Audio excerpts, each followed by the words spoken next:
A very good afternoon to you, students. Today we have a lovely lesson to help you learn English.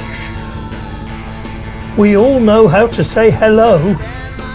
Today we are going to look at 10 different ways of saying hello. Come on!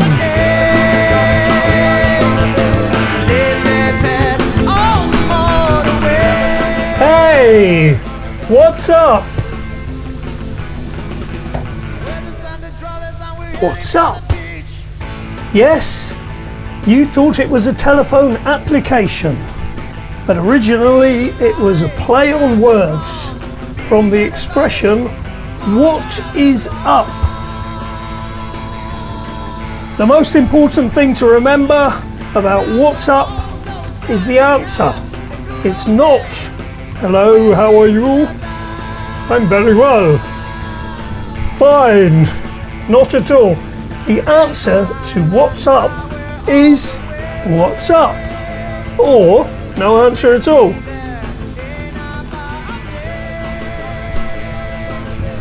Hi there! Everybody in English knows hi. That's very easy. But to make it sound a little bit more natural, you can use the word there. Hi there! This can also be applied to many other words too. Hello there! Hey there! You there!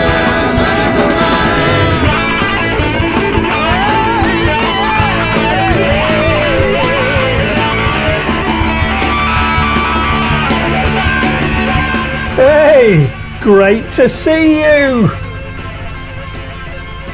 This is another lovely expression, great to see you. Great means fantastic, very nice.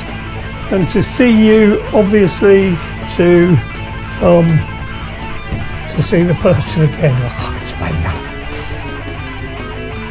Great is a word which causes students many problems, particularly because British people do not usually pronounce the T at the end. This is very characteristic of the London accent, where you will hear people say, great, mate. Mate is a typical British word that's very common in Australia and some other countries too. Hello, mate. And once again, we don't pronounce the letter T. All right, mate.